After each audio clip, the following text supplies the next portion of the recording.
Hello student, आप सभी का श्री करनी एकेडमी के डिजिटल प्लेटफॉर्म पे स्वागत है। मैं प्रताप सिंह, आपका हिस्ट्री का एजुकेटर, एक बार फिर आपके बीच हाजिर हूँ। आज आज हमारा टॉपिक है कक्षा 12 का पार्ट 5 का पार्ट 5 का प्लासी का युद्ध। ठीक है, कक्षा 12 है और हमारा पार्ट कौन सा है? पार्ट है 5, प्लासी का युद्ध। देखिए, प्लासी का जो युद्ध है ये भारतीय इतिहास का एक महत्वपूर्ण युद्ध है। क्या है प्लासी का युद्ध? जो कब लड़ा गया था? आपके 1757 ईस्वी में लड़ा गया था। कब लड़ा गया था? 1757 ईस्वी में लड़ा गया था। ये भारतीय इतिहास का एक महत्वपूर्ण युद्ध है जो अंग्रेजों के बीच में और बंगाल के नवाब के बीच में लड़ा गया था। ठीक है, और इसी युद्ध के बाद में भारत में ब्रिटिश सत्ता की स्थापना हुई थी। याद रखिएगा, प्लासी के युद्ध के बाद में ही भारत में ब्रिटिश सत्ता की स्थापना हुई थी। और 1757 से लेकर 1947 ईस्वी तक, कब तक? 1757 से भारत आजाद कब हुआ था? भारत आजाद कब हुआ था? 1947 में। तो तकरीबन कितने वर्षों तक? 190 वर्षों तक अंग्रेजों ने भारत पे राज किया था।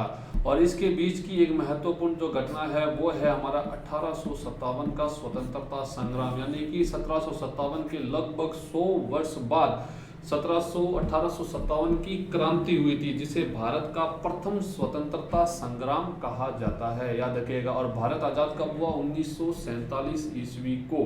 कब हुआ? 1947, 15 अगस्त 1947। और अंग्रेजों ने भारत पर कितने वर्षों तक राज किया था? तकरीबन 190 वर्षों तक भारत पे राज किया था। याद रखिएगा, कितने? 190 वर्षों तक।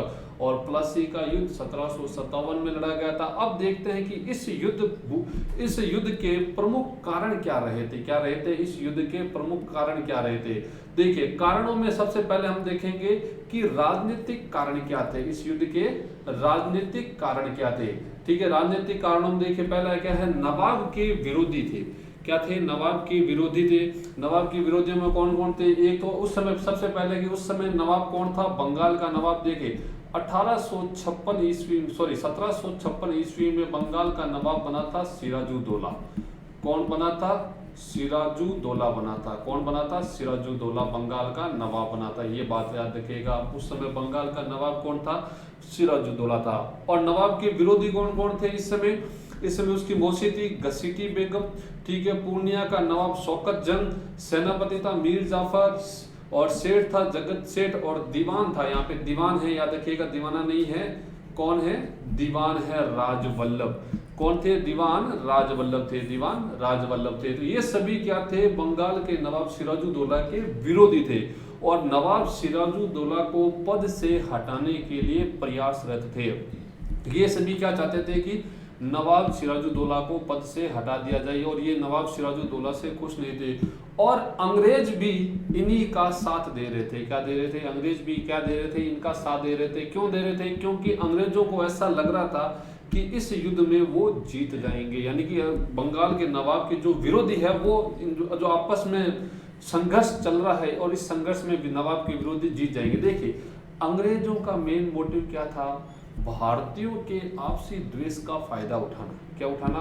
पहले तो भारतीयों को आपस में लड़ाना, ठीक है, फिर किसी एक का पक्ष ले लिया जाए और उसको जिता दिया जाए, विजयी बना दिया जाए, और उसे जिताने के बाद में उससे अपना कहा मनवाना, उसे एक कठपुतली के तौर पर यूज करना था। याद रखिएगा। ठीक है, तो अंग्रेज शुरुआत से ही ऐसा ही करते आ रहे थे। तो यहाँ पे भी जो बंगाल के नवाब सिराजुद्दौला था, उसके जो विरोधी थे, उनको बंगाल के नवाब के विरोधियों को शरण दे रहे थे। ठीक है ना, उनका साथ दे रहे थे। और यही एक प्रमुख कारण था युद्ध का। तो एक कारण हो गया हमारा कि युद्ध के राजनीतिक कारणों में बंगाल के नवाब के विरोधियों के साथ अंग्रेज थे। याद रखिएगा। दूसरा कारण आता है हमारा,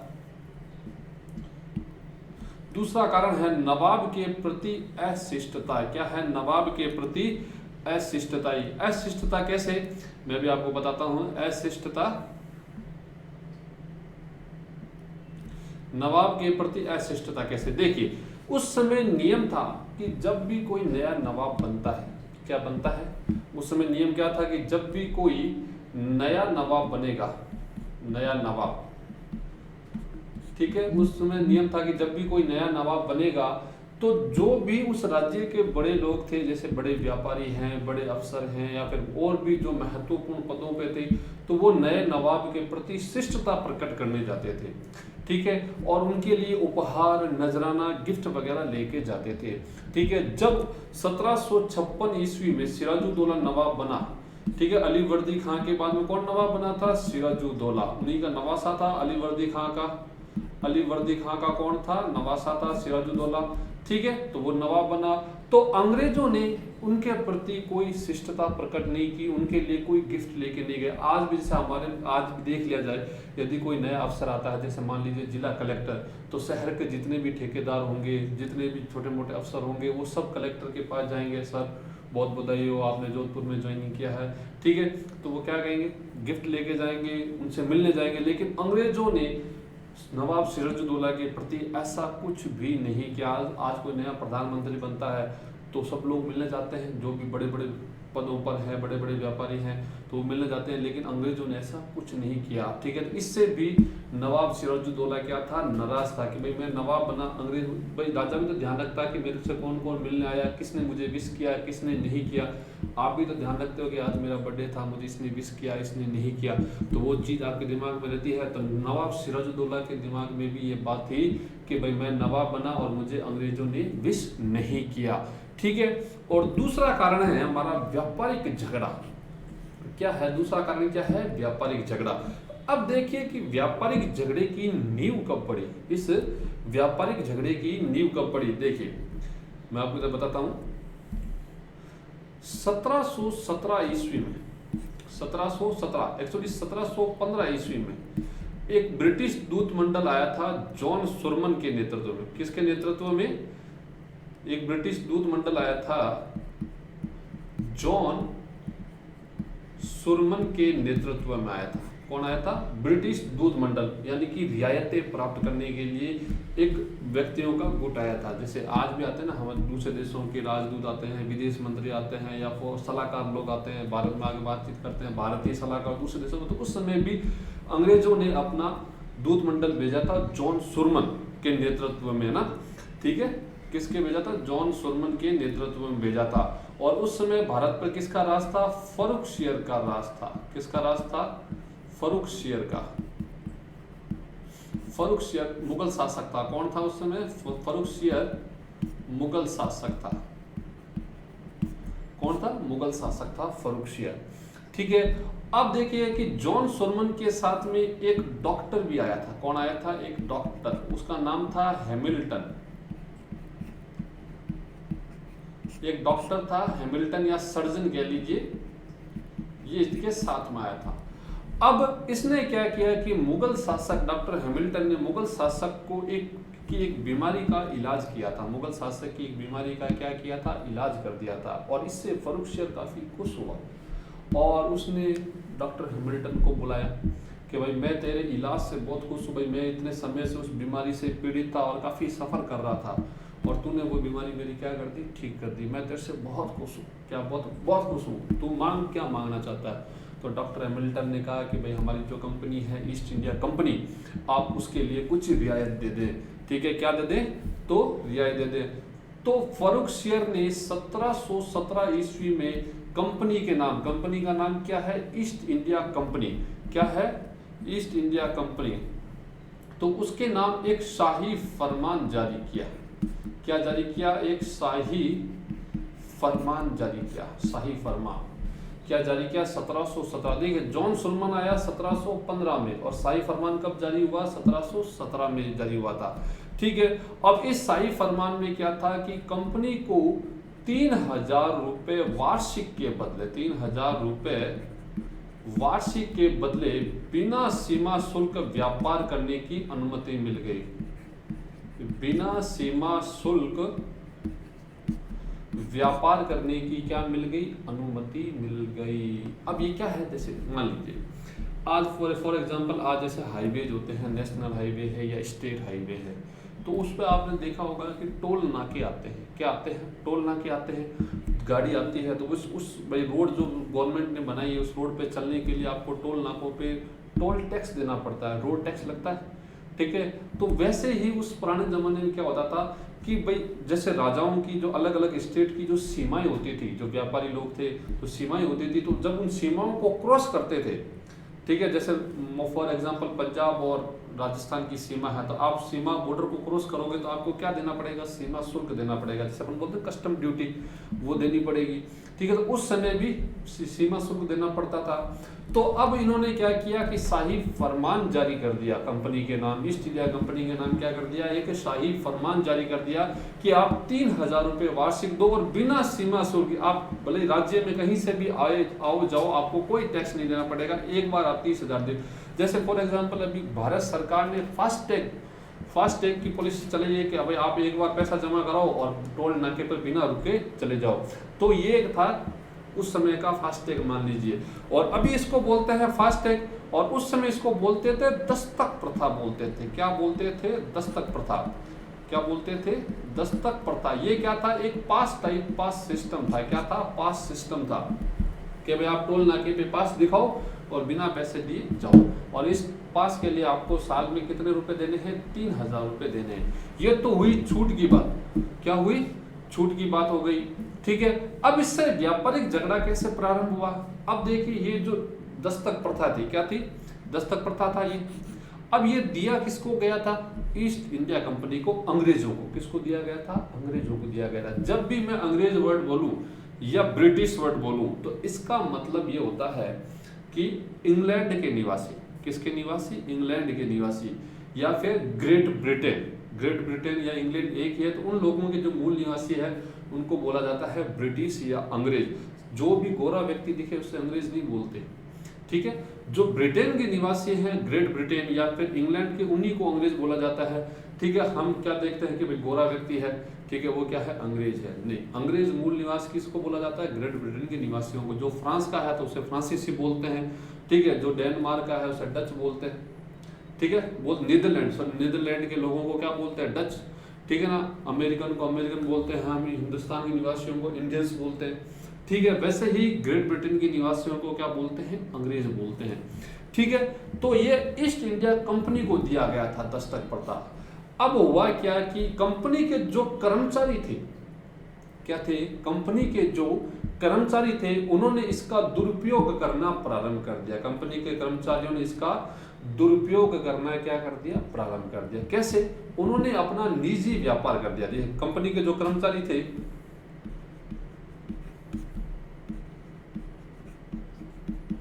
कंपनी के कर्मचारियों ने क्या कर दिया, अपना निजी व्यापार प्रारंभ कर दिया। जैसे एक तो गवर्नमेंट जॉब लगी हुई है, पास में अपनी दुकान भी खोल ली है। जैसे फॉर एग्जांपल गवर्नमेंट टीचर है और प्राइवेट ट्यूशन भी चला रहे हैं या प्राइवेट कोचिंग भी चला रहे हैं, ठीक है। क्या कर रहे हैं, प्राइवेट कोचिंग भी चला रहे हैं, ठीक है। तो कंपनी के कर्मचारियों ने क्या कर दिया, अपना निजी व्यापार प्रारंभ कर दिया। क्या कर दिया, कंपनी ने, अपना, कंपनी के कर्मचारियों ने, और वो अपने माल को कंपनी का माल बताकर, अपने माल को कंपनी का माल बताकर टोल टैक्स यानी कि सीमा शुल्क बचाते थे। किससे बचाते थे, सीमा शुल्क बचाते थे। तो एक तो कारण ये हो गया, यानी कि व्यापारिक झगड़े में ही ये कारण है। क्या है, व्यापारिक झगड़े में ही ये क्या है, कारण है, ठीक है। और दूसरा क्या है इसी में कि कंपनी के कर्मचारियों ने एक तो अपना निजी व्यापार कर दिया, दूसरा वो क्या करते, भारतीय व्यापारियों के माल को भी अपना माल बताकर, जैसे भारतीय व्यापारी है कोई भी, क्या है, कोई भी भारतीय व्यापारी है, ठीक है। तो यदि उससे सीमा शुल्क 500 रुपए देना पड़ता है, एक बार सीमा पार करने का 500 रुपए मान लीजिए फॉर एग्जांपल, सीमा शुल्क 500 रुपए देना पड़ता है, तो अंग्रेज उसको क्या बोलते हैं कि भाई तू सीमा शुल्क क्रॉस करता है तो तेरे को 500 रुपए देने पड़ते हैं, ठीक है। तू ऐसा कर कि 200 रुपए हमको दे दे। कितना, 200 रुपए क्या कर, हमको दे दे, ठीक है। तो हम क्या करेंगे, तेरे माल को अपना माल बताकर तेरा सीमा शुल्क बचा लेंगे। क्या कर लेंगे, तेरा सीमा शुल्क बचा लेंगे। और कितना बचेगा, 300। भाई भारतीय व्यापारी को 300 का फायदा हो गया, अंग्रेजों को 200 का फायदा हो गया, ठीक है। तो एक तो क्या हो गया भाई, छूट दी थी 3000 वार्षिक के बदले ये ईस्ट इंडिया कंपनी को दी थी। तो इसमें झगड़ा कहाँ शुरू हुआ, तो झगड़ा ये शुरू हुआ कि कंपनी के कर्मचारी उन्होंने निजी व्यापार शुरू कर दिया और अपने माल को कंपनी का माल बताकर सीमा शुल्क बचाने लगे, और दूसरा भारतीय व्यापारियों के माल को भी अपना बताकर वो सीमा शुल्क बचाने लगे। अब इस सारे प्रोसेस में नुकसान किसका हो रहा था आपके, ठीक है, नुकसान किसका हो रहा था, नवाब का। किसका हो रहा था, नवाब का नुकसान। नवाब की मेरी जीडीपी गड़बड़ हो रही है, क्या हो रही है, मेरी जीडीपी गड़बड़ हो रही है। तो नवाब ने कंपनी से कहा कि भाई ये जो दस्तक प्रथा है, ये जो किसने दिया था, मुगल शासक ने दिया था, फर्रुखसियर ने, इसका दुरुपयोग हो रहा है, आप इसके दुरुपयोग को रोको। लेकिन कंपनी ने इस ओर कोई ध्यान नहीं दिया। तो ये भी एक कारण हो गया भाई। पहला कारण क्या हो गया, नवाब के विरोधियों के साथ थे अंग्रेज, दूसरा नवाब के प्रति अशिष्टता, तीसरा ये व्यापारिक झगड़ा हो गया। चौथा क्या हुआ, चौथा है किलेबंदी करना। चौथा क्या है, किलेबंदी करना और आज्ञा का पालन ना करना। देखिए, बंगाल में अंग्रेजों को व्यापार करने की छूट दी थी अलीवर्दी खान ने। किसने दी थी, अलीवर्दी खान ने दी थी। इन्हीं का नाती था, नाती बोलते अपन दोहिता, इसी का दोहिता कौन बना था, सिराजुद्दौला नवाब बना था। इसकी मृत्यु के बाद में क्या बना था, नवाब बना था सिराजुद्दौला, ठीक है, नवाब बना था सिराजुद्दौला, ठीक है। तो अलीवर्दी खान ने अंग्रेजों को व्यापार करने की छूट दी थी, लेकिन शर्त क्या थी कि वो कलकत्ता की किलेबंदी नहीं करेंगे, यानी कि कलकत्ता के चारों तरफ वो कोई भी सुरक्षा दीवार खड़ी नहीं करेंगे। जैसे मेरा कोई भी खेत है, मैं दूसरे को बाने को दे दूं कि भाई मैं खेती नहीं कर पा रहा, तू खेती कर, लेकिन मेरी शर्त क्या है कि तू तारबंदी नहीं करेगा, ठीक है, या फिर अपना कोई भी घर, कोई भी निर्माण नहीं करेगा, ठीक है। तो ये अलीवर्दी खान ने अंग्रेजों को व्यापार करने की अनुमति दी, लेकिन शर्त क्या थी कि किलेबंदी नहीं करना। लेकिन अंग्रेजों ने किलेबंदी करना, अलीवर्दी खान की जब मृत्यु हो गई तो उसके बाद में उन्होंने किलेबंदी करना प्रारंभ कर दिया, और वो सिराजुद्दौला की आज्ञा का पालन नहीं कर रहे थे। सिराजुद्दौला के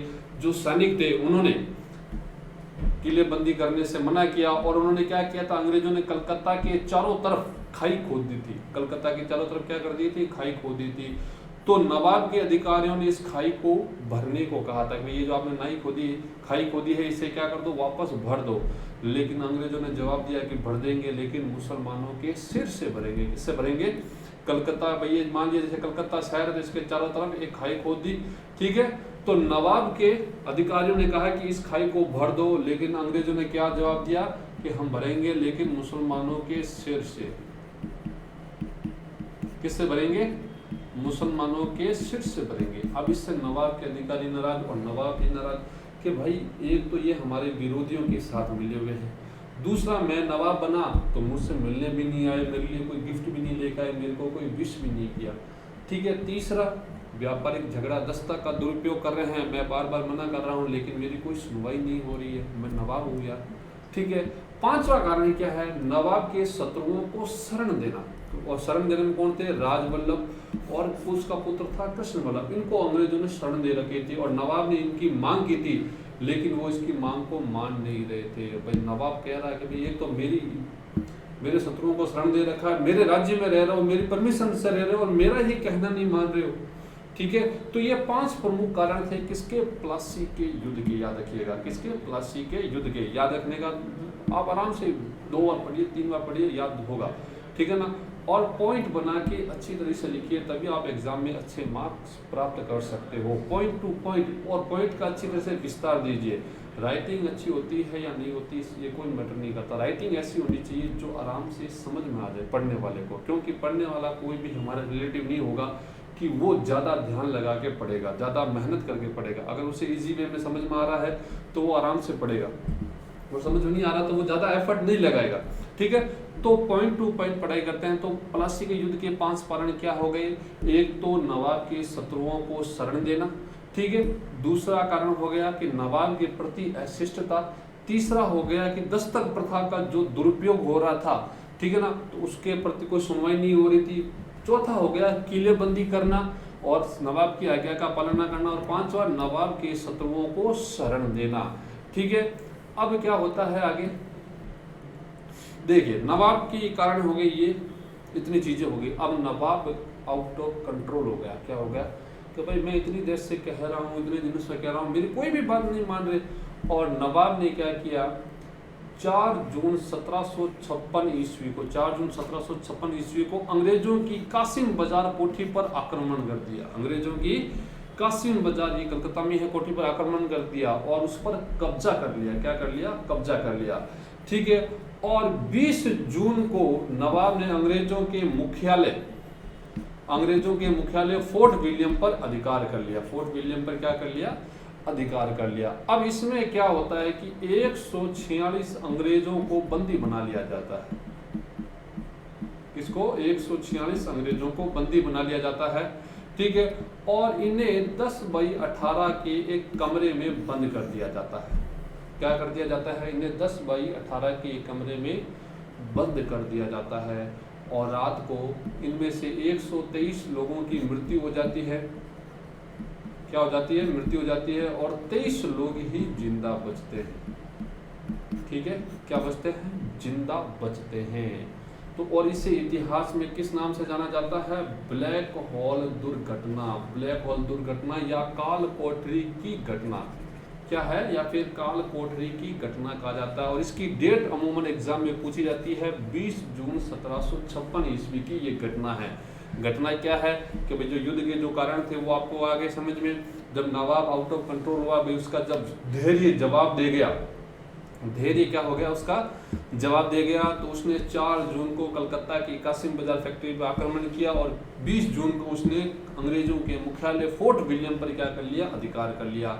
और 146 अंग्रेजों को क्या कर लिया था, उसने बंदी बना लिया था। 146 अंग्रेजों को उसने क्या कर लिया था, बंदी बना लिया था। और इन्हें 10/18 के यानी कि 10 फीट चौड़ा 18 फीट लंबे कमरे में इन्हें क्या कर दिया, बंद कर दिया। रात को आराम से रात को अंताक्षरी खेलो, लेकिन सुबह 123 लोगों की मृत्यु हो जाती है और 23 लोग ही जिंदा बचते हैं। भाई इतना छोटा कमरा है, ठीक है, क्या है, इतना छोटा कमरा है। तो रात को घुटन हो जाती है, दम घुट जाता है और मृत्यु हो गई। क्योंकि उसमें कोई रोशनदान भी, एक छोटा सा रोशनदान था, बाकी कोई खिड़की भी नहीं थी, ठीक है ना, और कोई दरवाजा, सब पूरा पैक था। क्या था, पूरा पैक था। और उसकी यानी कि 123 लोगों की मृत्यु हो जाती है। और इस घटना का वर्णन किसने किया, हालवेल ने। अब इससे क्या हुआ कि अंग्रेजों को जोश आ गया। हालवेल ने इस घटना का वर्णन किया। हालांकि अब आधुनिक इतिहासकार ये मानते हैं कि ये जो ब्लैक होल की घटना है ये क्या है, मन गढ़ंत है। कैसी है, मन गढ़ंत है, वास्तविक नहीं मानते। लेकिन हमें डेट याद रखनी है, ब्लैक होल की घटना 20 जून 1756 ईस्वी को। ये कहते हैं कि भाई एक मन गढ़ंत घटना है ताकि अंग्रेजों में जोश पैदा हो सके। क्या हो सके, जोश पैदा हो सके और वो नवाब के विरुद्ध लड़े, ठीक है। अब क्या होता है कि अंग्रेज एक सेना भेजते हैं रॉबर्ट क्लाइव के नेतृत्व में। किसके नेतृत्व में भेजते हैं, रॉबर्ट क्लाइव के नेतृत्व में भेजते हैं। लेकिन इस समय परिस्थितियां कुछ ऐसी बनती है कि अंग्रेजों के बीच में और नवाब के बीच में संधि हो जाती है। यानी क्योंकि दोनों ही अभी लड़ने की स्थिति में नहीं होते हैं, तो वो क्या कर लेते हैं, एक संधि कर लेते हैं। क्या कर लेते हैं, संधि कर लेते हैं, ठीक है। और वो संधि कौन सी है, अलीनगर की संधि है। कौन सी संधि है वो, अलीनगर की संधि है, अलीनगर की संधि है। डेट याद रखिएगा, 9 फरवरी 1757 ईस्वी को, 9 फरवरी 1757 ईस्वी को, ठीक है। और इसकी प्रमुख शर्तें क्या थी, भाई कंपनी के व्यापारिक अधिकार वापस दे दिए गए। क्या कर दिए गए, कंपनी के व्यापारिक अधिकार वापस दे दिए गए। नवाब पर युद्ध हर्जाना लगाया गया। नवाब पर क्या लगाया गया, युद्ध। भाई एक तो नवाब परेशान था, क्या था, नवाब परेशान था, ठीक है, नवाब ने आक्रमण किया, ठीक है। और दूसरा नवाब उस समय अपने आप को कमजोर मान रहा था, अंग्रेज ताकतवर बन रहे थे, तो नवाब पर युद्ध हर्जाना। भाई जो ताकतवर दिखता है वही तो फिर दबाव देता है ना। तो नवाब उस समय दबाव में आ गया और उसने युद्ध हर्जाना देना कबूल कर लिया, ठीक है। यानी कि गए तो थे नमाज पढ़ने, रोजे गले पड़ गए, ठीक है। कहाँ तो हम दस्तक प्रथा का दुरुपयोग रोकने गए थे, कलकत्ता की किलेबंदी हटाने गए थे, अब वो सारे अधिकार दे के आ गए आप अंग्रेजों को, ठीक है। भाई व्यापार अधिकार वापस दे दिए, युद्ध हर्जाना भी लगा दिया और कलकत्ता की किलेबंदी करने का अधिकार दे दिया। और बाद में कंपनी ने ये कहा कि वह नवाब के विरोधियों को शरण नहीं देगी। क्या देगी, शरण नहीं देगी। अब ये जो संधि हुई अलीनगर की संधि, ये कोई पूर्ण विराम संधि नहीं थी, पूर्ण युद्ध। ये प्लासी के युद्ध के लिए एक थोड़ा सा युद्ध विराम था, मतलब थोड़ा सा आप ये कह लीजिए कि थोड़े समय तक प्लासी के युद्ध को इसने टाल दिया, पूर्ण रूप से नहीं टाला। अब अंग्रेजों ने क्या किया कि इधर षड्यंत्र रचना शुरू कर दिया और दूसरी तरफ सिराजुद्दौला ने भी युद्ध की तैयारी शुरू कर दी। अब सिराजुद्दौला के साथ में कौन थे? मीर जाफर। कौन था? मीर जाफर, ये जगत सेठ, ठीक है ना, ये सभी लोग मीर जाफर के सिराजुद्दौला के साथ में थे। लेकिन वास्तविक रूप से किसके साथ में थे? ये अंग्रेजों के साथ मिल चुके थे, ठीक है। और मीर जाफर को बंगाल का नवाब बनाना तय हुआ था। क्या हुआ था? मीर जाफर को बंगाल का नवाब बनाना तय हुआ था। और जब षड्यंत्र पूरा हो गया तो रॉबर्ट क्लाइव ने सिराजुद्दौला पर अलीनगर की संधि को भंग करने का आरोप लगाया और आक्रमण कर दिया, ठीक है। और दोनों के बीच में कौन सा युद्ध लड़ा गया? आपके 23 जून 1757 ईस्वी को प्लासी का युद्ध लड़ा गया था। डेट याद रखिएगा, ठीक है। एक तो 20 जून 1756, क्या है? 20 जून 1756 ब्लैक होल की घटना थी, ठीक है ना। और एक है आपकी महत्वपूर्ण डेट 23 जून 1757 प्लासी का युद्ध लड़ा गया था, याद रखिएगा, ठीक है। अब देखिए इसमें अंग्रेज सेना का नेतृत्व किसने किया था? क्लाइव ने किया था। अंग्रेज सेना का नेतृत्व देखिए किसने किया था? अंग्रेज सेना का नेतृत्व किसने किया था? क्लाइव ने किया था, ठीक है। अंग्रेज सेना का नेतृत्व क्लाइव ने किया था। जब ये दूसरी तरफ कौन था? सिराजुद्दौला। सिराजुद्दौला के साथ में मीर जाफर, राय दुर्लभ, ठीक है ना, ये थे। लेकिन ये किसकी तरफ मिल चुके थे? अंग्रेजों की तरफ मिल चुके थे, ठीक है ना। और इसको नवाब बनाना तय हुआ था कि हम इसको क्या करेंगे, अब नया नवाब बनाएंगे, ठीक है। सिराजुद्दौला के पास में लगभग 50,000 की फौज थी। क्या थी? 50,000 की फौज थी। और क्लाइव के पास में 950 पैदल सैनिक, 100 तोपची और 50 नाविक और 2100 भारतीय सैनिक थे। कहाँ इनके पास 50,000 से ज्यादा फौज, और कहाँ यहाँ पे मुश्किल से 4,000 की फौज, ठीक है। फिर भी अंग्रेज लड़ने को आ गए। क्या अंग्रेज वाकई में इतने बहादुर थे? नहीं, वो चतुर थे, चालाक थे, ठीक है, होशियार थे। उन्होंने क्या किया कि नवाब के मैक्सिमम सेनापतियों को अपनी ओर मिला लिया।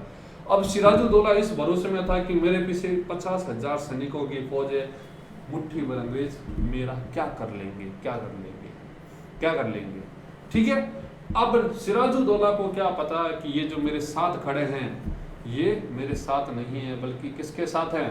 अंग्रेजों के साथ है। ये सिर्फ मेरे साथ होने का क्या कर रहे हैं? दिखावा कर रहे हैं, जबकि अंदर ही अंदर षड्यंत्र पूरा हो चुका है। सिराजुद्दौला इस बात से अनजान था। वो युद्ध भूमि में आ गया। मीर जाफर, राय दुर्लभ ने अपनी फौज को लड़ने का हुक्म ही नहीं दिया, ठीक है। तो नवाब की तरफ से मीर मर्दान, मोहन लाल और फ्रांसीसी लड़े और ये युद्ध भूमि में मारे गए। और सिराजुद्दौला को भी मीर जाफर के पुत्र मीरन ने पकड़ के मार दिया था। सिराजुद्दौला को मार दिया था, याद रखिएगा। किसने मारा था? मीरन ने पकड़ के मार दिया गया। और इस युद्ध के बारे में एक विद्वान है के.एम. पणिकर, इन्होंने ये कहा है, याद रखिएगा, मोस्ट है आपके। देखिए इतिहास में और विशेषकर आधुनिक इतिहास में जो मॉडर्न हिस्ट्री है, इसमें अगर आपको अच्छे नंबर लाने हैं तो आप कोटेशन याद रखिए। स्टेटमेंट जितने भी आते हैं आप लिखिए, ऐड कीजिए और उनको हाईलाइट कीजिए कि भाई मैंने ये लिखा है, मुझे ये याद है। एग्जामिनर को पता लगना चाहिए कि मैंने ये विशेष पॉइंट लिखा है, तो उसको हाईलाइट कीजिए, ठीक है, तभी तो एग्जामिनर पढ़ेगा। अगर हम सीधे सीधे एक ही पेन से लिखेंगे तो वो ऊपर की लाइन पढ़ेगा या नीचे की लाइन पढ़ेगा। तो उसको हाईलाइट कीजिए, आप उसको दिखाइए कि भाई मैंने ये लिखा है। और दिखाओगे कैसे? कि जब उसको आप हाईलाइट करोगे, ठीक है। तो ये स्टेटमेंट क्या था कि यह एक सौदा था, यानी कि प्लासी का युद्ध कोई युद्ध नहीं था। क्या था? एक सौदा है जिसमें बंगाल के धनी सेठों और मीर जाफर ने नवाब को अंग्रेजों के हाथों बेच डाला। ये युद्ध नहीं था, ये क्या था? एक सौदा था जिसमें सिराजुद्दौला को मीर जाफर और बंगाल के धनी लोगों ने अंग्रेजों को बेच दिया, क्योंकि वो खड़े तो नवाब के साथ थे, लेकिन थे किसके साथ? अंग्रेजों के साथ थे। और सिराजुद्दौला लड़ता हुआ मारा गया और बंगाल में अंग्रेजों की सत्ता स्थापित हो गई। किसकी सत्ता स्थापित हो गई? अंग्रेजों की सत्ता स्थापित हो गई, ठीक है। अब देखते हैं युद्ध के परिणाम क्या निकले। पहला है बंगाल अंग्रेजों के अधीन हो गया और फिर कभी स्वतंत्र ना हो सका। ये बात याद रखिएगा। 1757 भारत में अंग्रेजी सत्ता की स्थापना प्लासी के युद्ध से हुई और फिर 1947 में जाकर ही हम क्या हुए? आजाद हुए, ठीक है ना। बंगाल नवाब मीर जाफर बना और ये अंग्रेजों की कैसी था, कठपुतली था। अंग्रेज कहेंगे बैठ तो बैठ, उठ तो उठ, क्या है, उठ तो उठ, याद रखिएगा, ठीक है ना। फिर कलकत्ता में स्वतंत्र टकसाल की स्थापना हुई और अगस्त 1757 में कंपनी ने अपना प्रथम सिक्का भी जारी किया था, ये भी याद रखिएगा। कंपनी के बड़े बड़े अधिकारी और स्वयं क्लाइव को भेंट स्वरूप नवाब द्वारा बहुमूल्य उपहार दिए गए थे। भाई मीर जाफर को नवाब बनाया गया है, तो अब कंपनी के लोग, भाई हमने तुमको नवाब बनाया, आप हमारे लिए क्या करोगे, हमें तो गिफ्ट दीजिए रिटर्न में, ठीक है। और युद्ध के बाद में आधुनिक युग की शुरुआत हुई। युद्ध के बाद में क्या हुई, आधुनिक युग की शुरुआत हुई। अब देखिए कि इस युद्ध का एक परिणाम और निकला। इस युद्ध से कर्नाटक युद्ध में अंग्रेज विजय रहे। कर्नाटक युद्ध लड़ा था अंग्रेजों ने, आपको पता होगा, कर्नाटक युद्ध, इसमें अंग्रेज विजयी रहे। प्लासी जीतने के बाद में अंग्रेजों को कर्नाटक युद्ध जीतने में काफी आसानी हुई, क्योंकि बंगाल जैसा धनी प्रांत उन्हें मिल गया था, संसाधन युक्त, और फ्रांसीसियों को ऐसा कोई प्रांत अभी तक वो कब्जे में नहीं कर पाए थे, ठीक है। तो प्लासी के युद्ध ने कर्नाटक युद्ध जीतने में अंग्रेजों को मदद की थी, याद रखिएगा, ठीक है। तो आज का हमारा टॉपिक क्या था, प्लासी का युद्ध था, याद रखिएगा, क्या था, प्लासी का युद्ध, ठीक है। कारण आपके याद रखिएगा, पहले तो डेट याद रखिएगा, 23 जून 1757 को लड़ा गया था। कारण एक तो नवाब की विरोधियों का अंग्रेजों का साथ देना, ठीक है। व्यापारिक झगड़ा हो जाएगा, नवाब के प्रति असहिष्णुता, कलकत्ता की किलेबंदी करना, ठीक है, और व्यापारिक झगड़ा हो गया है, और नवाब की विरोधियों को शरण देना। फिर इसमें एक महत्वपूर्ण घटना आती है, ब्लैक हॉल की घटना। क्या आती है, ब्लैक हॉल की घटना आती है। 20 जून 1756 को हुआ था। 146 अंग्रेजों को बंदी बना लिया गया, उन्हें एक छोटे से कमरे में बंद कर दिया गया, जिसमें से 123 मारे गए और 23 ही जिंदा रहे थे, ठीक है। फिर आता है अलीनगर की संधि, जो कि प्लासी के युद्ध के लिए थोड़ा सा समय देती है, ठीक है, दोनों पक्षों को तैयारी करने के लिए। और बाद में 23 जून को युद्ध लड़ा जाता है, जिसमें सिराजुद्दौला मारा जाता है और अंग्रेज विजयी रहते हैं।